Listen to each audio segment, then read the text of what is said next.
to Spotlight magazine. I'm not sure whether you know Spotlight, but you will do by the end of this session. I'm currently in Edinburgh, in Scotland. So if you'd like to try out your fingers and your keyboards, why don't you write to me in the chat? If you can open up the chat, you can write to me where you're listening or viewing from today, and then we can see see if you're there, where you are. It might be quite exciting to see where everybody is. Bavaria, my old home. Okay, and I hope the sun's shining where you are. I'm quite happy to say it's shining in Edinburgh, so that's very lucky. Oh, great. Portugal. Okay, great. I was there last week. I love it. Right, fantastic. Okay, so we've got a 45-minute session today. I'm just trying to find out how to share my screen. Where is share screen?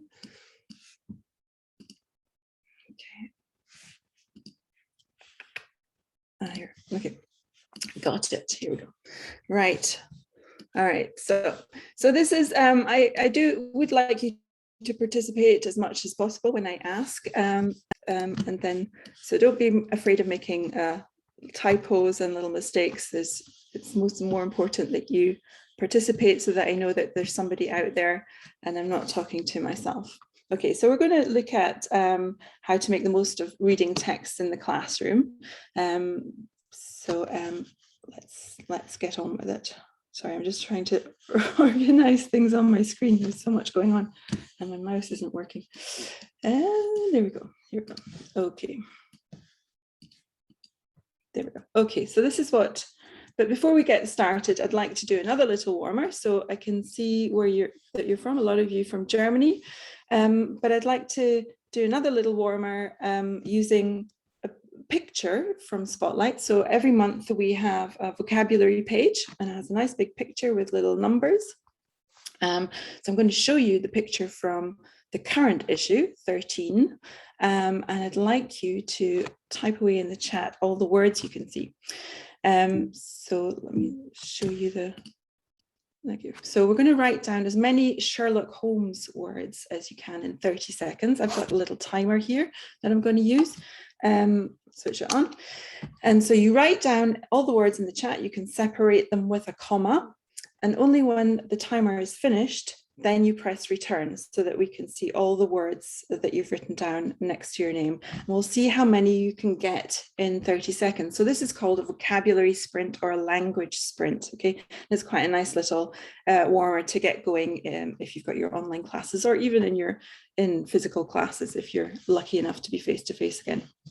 Okay, so here's the picture. So again, in the chat, when I press the timer, write down as many of the words you can see in the picture as you can and stop when the time's up and press return. Okay, here's the picture. All right, ready, steady, go.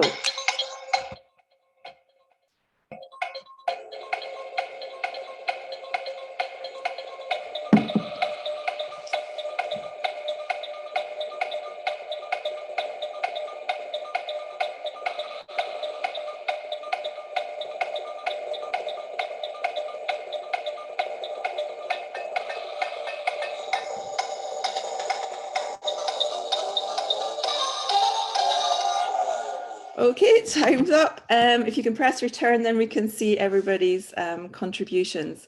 And isn't it great? Everything's popping up all at once and is almost too much to read, but it's quite nice that you can all sort of contribute simultaneously and we can see all the sorts of words that you've got going. I don't know who's got the most, but Ina Sophie has got, I think, she's on 2 lines. So we've got Watson, pipe, smoking, newspaper, investigator, detective hat, cloak, fireplace, revolver, violin. Yeah, great. So lots of ideas there: cupboard, clock, fireplace, etc., etc. So this is quite a nice warmer you can do to generate vocabulary before you get going with your lesson. Let's have a look at the words that are actually on the Spotlight page. So you've got a few more there. You've got armchair, deer stalker, which is the famous hat that Sherlock wears, and a dressing gown. That's his long sort of coat that he's wearing over his shirt and tie. I don't think many people do that anymore. An Inverness cape, so quite specific vocabulary there. So an opportunity to increase your vocabulary.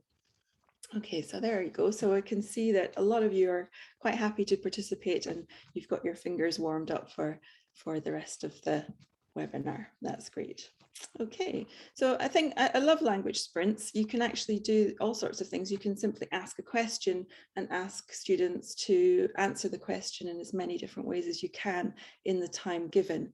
And when you're using a chat in online, it's great in a way, because when you're in the face-to-face classroom, you can't see what everyone's writing all at once, but this is one of the benefits. I know there are lots of drawbacks, but one of the benefits of online classes that you can see what everybody's writing at the same time, and everyone else can see it too, which increases reading practice. Okay. There you go. What else have I got in store for you? Well, we're going to talk briefly about why we use texts and what they're good for. I'm going to introduce you to Spotlight magazine, explain a little bit about the concept if you don't know it. That might be quite useful for you. We'll talk about using word clouds and reconstructing text. We'll try out a dictogloss. I'll show you how to organize jigsaw reading to maximize the different skills that are being practiced in the classroom. And then last but not least, I'll let you in on the Spotlight in the Classroom, which is a free supplement for teachers who subscribe to the magazine, which is a great 6-page supplement full of great ideas of how to use Spotlight in the classroom. Okay, now when you're ready, so the next question I've got for you, which you can answer in the chat, is why do you use texts in language classroom? So what are your ideas? Why would you use them? What do you implement them for? Can you write and let me know in the chat why you would use texts? What are they good for in the language classroom? And I'll wait patiently and hope you haven't fallen asleep. It's too early, isn't it? Great, here come the answers. To enlarge students' vocabulary, to practice reading, yeah, to make students aware of cultural issues. Yeah, that's great. So like a lot of input, not just language, but also content. To familiarize students with grammar. Yeah, you're contextualizing grammar, seeing the grammar in context. Current events. Yeah, so that's a great thing that Spotlight can offer. So whereas textbooks, you tend to age, you generally have a shelf life of 8 years, and so they can't deal with current events, but Spotlight does. So that's a great way to supplement your teaching material. To prepare my students for exams, yes, yeah, exactly. For composition, yeah, great. Which is so reconstructing text is a good practice for that. Sparking discussions, spelling, motivation to talk, yeah, great. Loads of great ideas there. Basis for discussion, to have fun, to speak about culture, great. Fantastic. Yeah, you can. So it's not just, I mean, you're all teachers, I'm assuming, so you all know why, but just to sort of wrap it up, to conclude this, I've got Michael Swan's ideas here from teachingenglish.org.uk, which is a great site run by the British Council where you can find lots of ideas and resources. But he puts it quite succinctly by saying we use text to introduce and contextualize new language items such as vocabulary and grammar. It provides material for practice in listening and reading, provides extensive input and also intensive input. So whereas perhaps you're just reading a longer article and it's all about the content, but you could be looking at a shorter text where you're doing more intensive language work and analyzing the language in the text. And it also provides a basis for controlled production.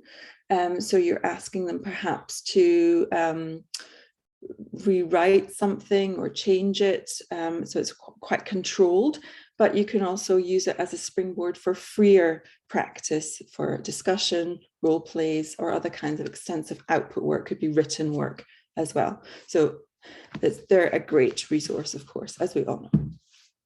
Okay.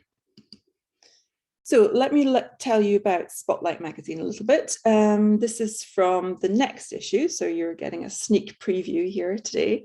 So you can see that this is the table of contents. There's a beautiful picture of Northumberland there, and it shows you what you can see. Let me just take you through the little symbols. So you can see after each of the topics, there's either E, M, or A, which stands for easy, medium, or advanced. And these levels correspond with the Common European Framework, of course. Okay, you'll also find recordings on the Spotlight CD or the downloads. And if you get the e-paper, yeah, they're there as well. You can also, they now come with QR codes, which you can scan, and then the audio will pop up for you. So you just need to look for the little headphone symbol, which you can see beside some of the topics there. Also, if there's a little plus, as in on page 18, A Day in My Life, there's a little plus sign, and that means that there are corresponding exercises in the plus exercise booklet. Okay, and so the grammar, vocabulary, and cultural extras are all covered, yeah, as I said, in Spotlight Plus. And there's a big language section at the back, and in this section it's 47 to 68, where you'll find the vocabulary page, grammar page, everyday English, business English, all sorts of different things. Okay, so when we continue to open the magazine and look through it, this would be a double page spread. This is names and news, and you can see there's a variety of different articles. We've got medium, easy, advanced, but the nice thing here is that they're quite short. Let me just take you through a few of the features. So the level is always given at the top of the text, as you can see here, the newcomer, baby queen, that's an easy text. And the difficult words, should there be any, are underlined. And then they're listed at the side with the translation beside it. Okay, which is quite useful. So it means that students don't have to stumble over the difficult words. They can just look for them at the side, and then they can continue reading. The spelling and punctuation is always in UK English, unless it's marked in US. And we tend to have one or two articles in US English, which have slightly different grammar, slightly different vocabulary, and pronunciation. But then that's given for you. But things are getting a bit more mixed up these days. It's not such a strict sort of division anymore. Now we've got this augmented reality. You can now scan this QR code. If you just open the camera on your phone and hold it up, then it will read the QR code, and the website or the internet link will pop up, and you can press on that, and then it will take you to the relevant page where you can listen to that text in this particular instance. Okay, so it's quite a very nice, attractive page, of course. Okay, that's the second page of the contents, and it also gives you a few tips on how to use Spotlight. Okay, which is, you can read a bit later if you want to download the presentation. Okay, and then again, we've got QR codes so that you can do all the exercises in the magazine online. All you have to do is scan the QR code, and then the exercise, such as the one on the previous page, will pop up and you can try it out. So now try this. Are the sentences true or false, for example? Yeah, okay, there we go. Okay, so the next thing I'd like to talk about is using word clouds. So this is a great way to reconstruct text. So you can either use it as a lead-in, which I'm going to ask you about in a minute, or you can use it afterwards to reconstruct the text, to work with the text properly, putting the words back together and trying to remember what the text was about. And if you do this in pairs or use as group work, then you're practicing the speaking skill, and you're immediately using the words and the language that the students have encountered in the text. So I've taken a joke from a page towards the back of the magazine called The Lighter Side, and I've put it in this great software platform online called worditout.com, and I've sort of messed around with it a little bit, And I've come up with this great word cloud. So my lead-in question to you would be, what do you think the joke is about? I mean, you can obviously recognize some of the words, but can you sort of guess what it could be about? Can you write to me in the chat? What do you think the joke's about?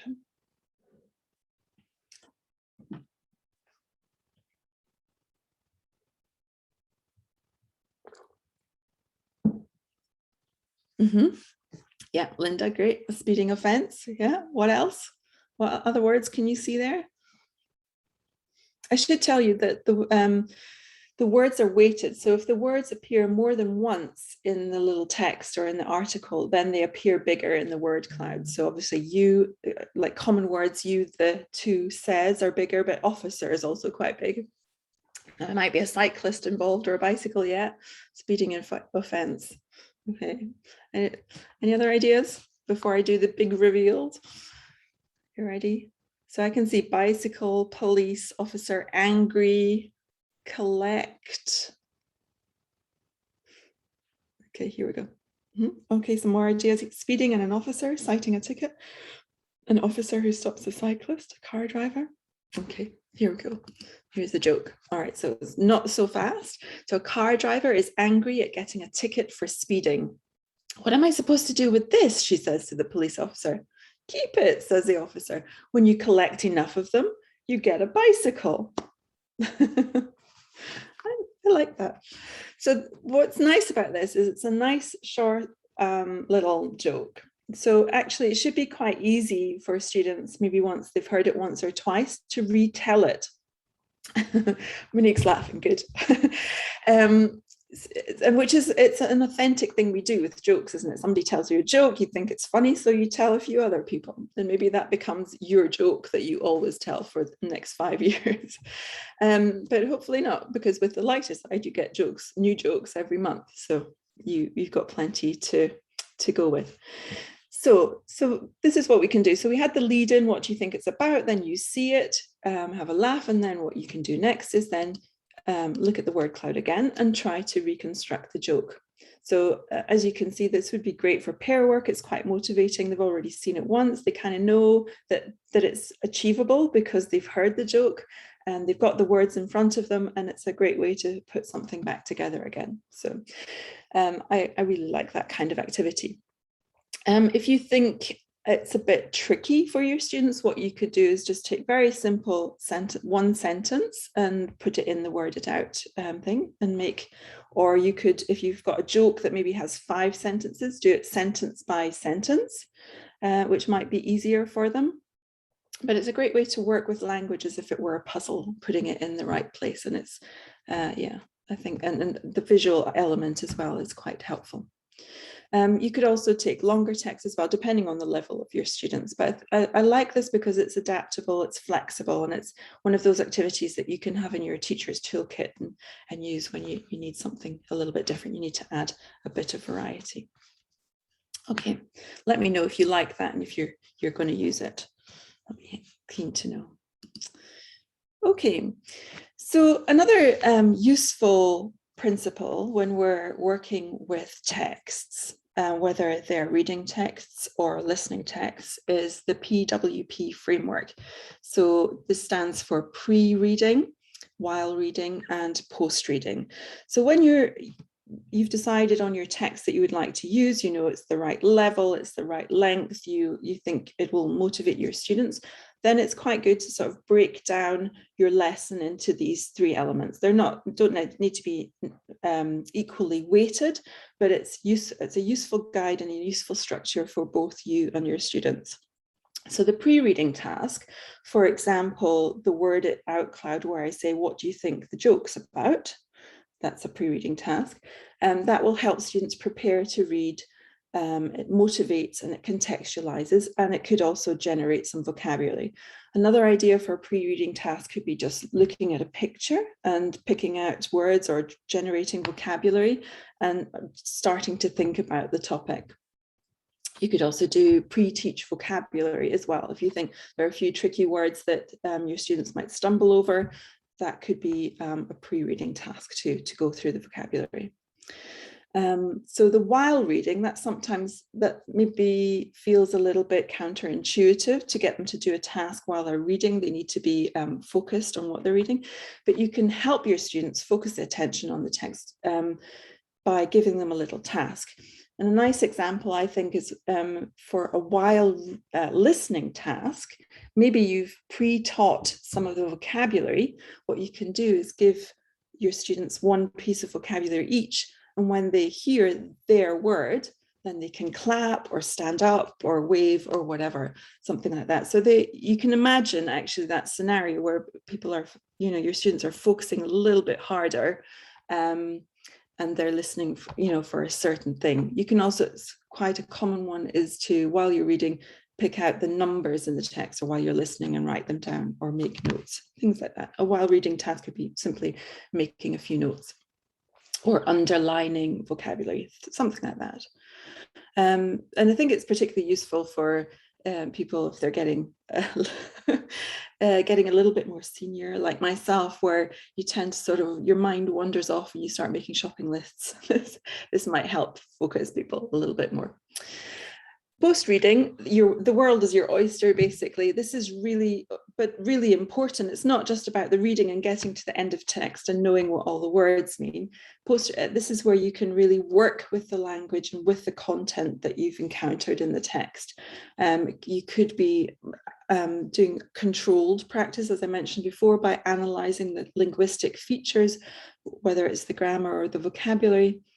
You could simply be asking your students for their reactions to the content of the text, but you can also, again, use it as a springboard for discussion. What do they think about it? Do they agree? Do they disagree? You could do a role play based on the content, and you can also do some written tasks, write to the author and ask them what they meant by, that kind of thing. So that's the kind of sort of structure you would expect to see in order to, exploit a text to the maximum. Okay, so you have to be, of course, careful, mindful of the aims of your lesson and of your time, but there's no reason why you can't, if you think, your text is worth looking into a little bit more, working with a little bit more, like, doing the lesson over a few sessions, if you think it's worth it. So that's the framework. So we'll see if we can fit that framework around some of the other little activities I've got for you. Okay, so a guessing game again, chance to use the chat, see if you're still there. Can you guess the location? Where is this? Any ideas? Where do you think this is? Do you know the name of this building, or do you know where it is? Can you write to me in the chat? Let me know what you think, and then I'll reveal the answer. And if you don't know where it is, or you've got no idea, you could tell me what you can see and what time of year you think it might be. Ooh, Antje, very good. Blenheim Castle. Yeah, almost right. Somewhere in the north of England. Yeah, okay, here we go. So it's Blenheim Palace in Oxfordshire. So, and then the next issue of Spotlight, there's a big article about that.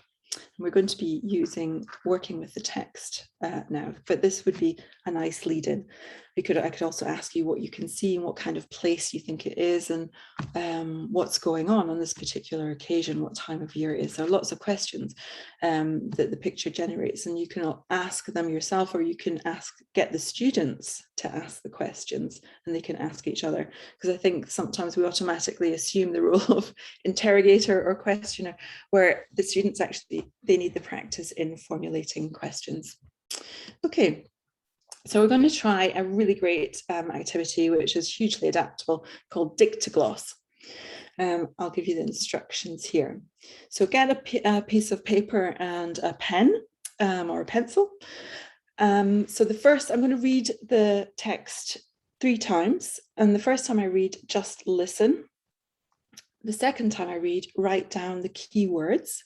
And the third time I read the text, write the whole sentence, or try to write whole sentences. Okay, so I'm going to read it. I might not read it all. I'll see how the time feels. Okay, so the first time, just sit back and relax, and just listen. Okay, so Blenheim Palace.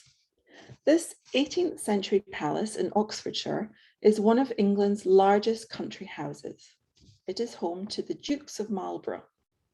John Churchill, the first Duke of Marlborough, was buried at Blenheim in 1722, and former Prime Minister Winston Churchill was born at the palace in 1874. So I'm going to stop there. That's just the first paragraph, but I think just to demonstrate how to do this activity, that's enough. So now you need your pen or your pencil. So the second time I read, please try to write down the keywords. Okay, ready? Blenheim Palace. This 18th century palace in Oxfordshire is one of England's largest country houses. It's home to the Dukes of Marlborough. John Churchill, the first Duke of Marlborough, was buried at Blenheim in 1722, and former Prime Minister Winston Churchill was born at the palace in 1874.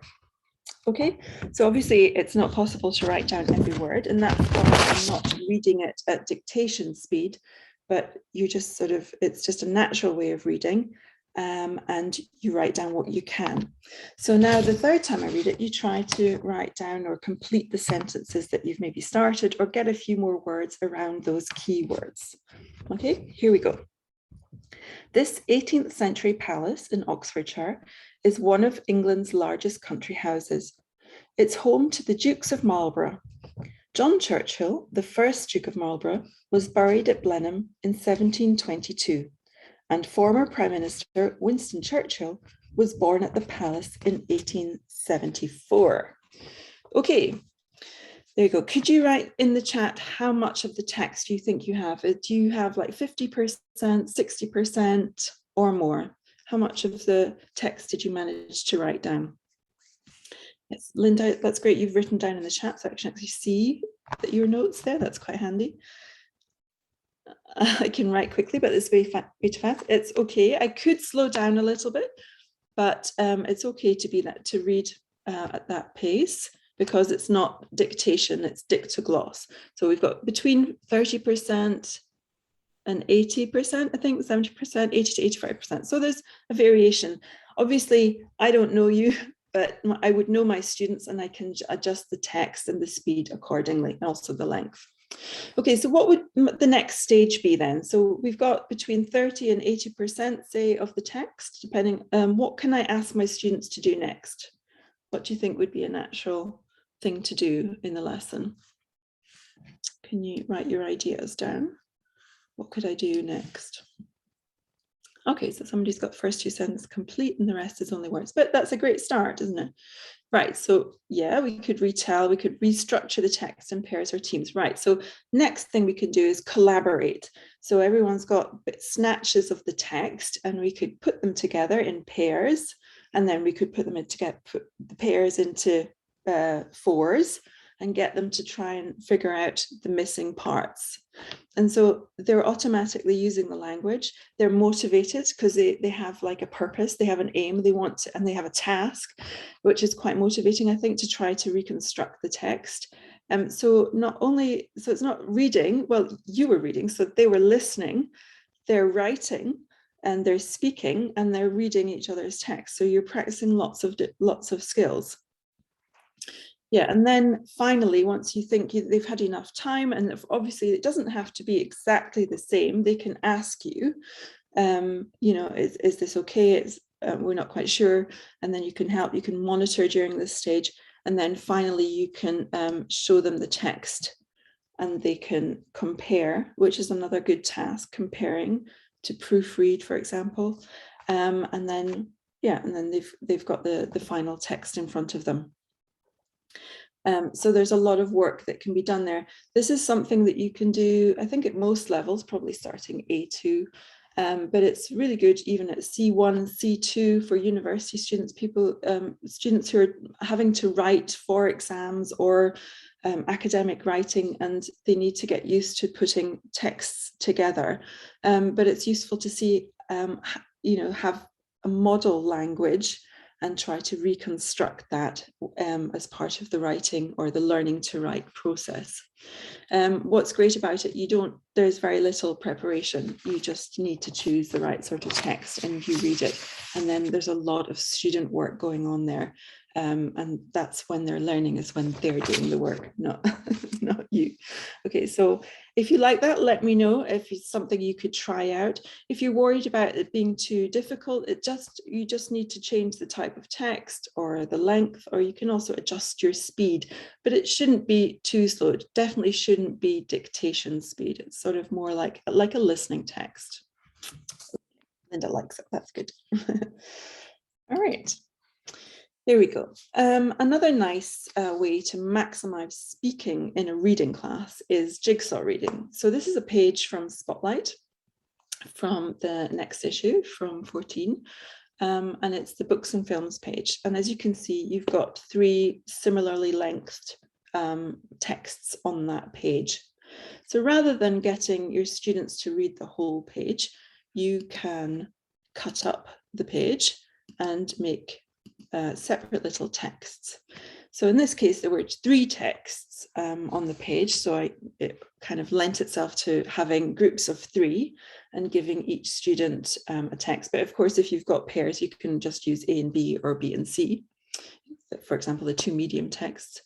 And you get each student, so you hand them out and ask the students to read their own text, maybe once or twice.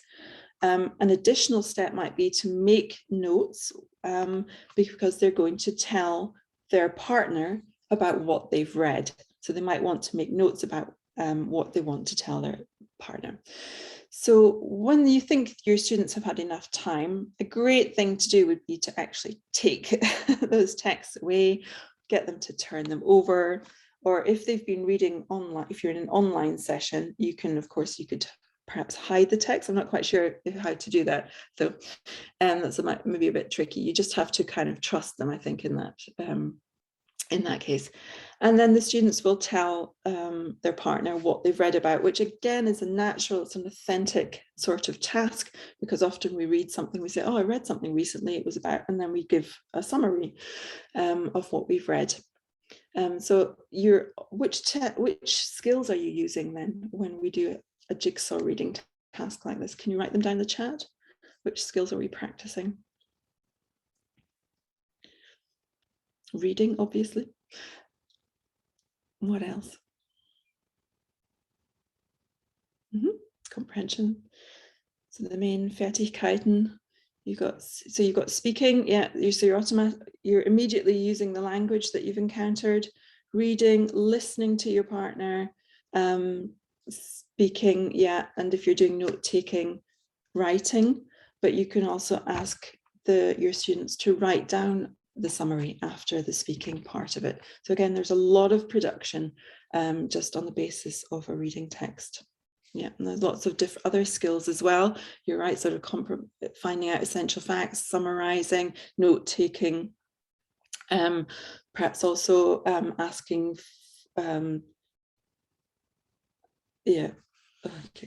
asking people to repeat, sort of, things like that. So a very sort of authentic, natural sort of task. Okay, so I hope you like that. They're quite, I mean, you could use a larger text and cut it up, but I often quite look for shorter text. Sometimes they're in sort of a natural cut because there are 2 paragraphs which are sort of an equal length, and sometimes you can find sort of 3 parts as well. So when you're flicking through the Spotlight and you have your sort of jigsaw reading scanner on, you tend to find things quite easily.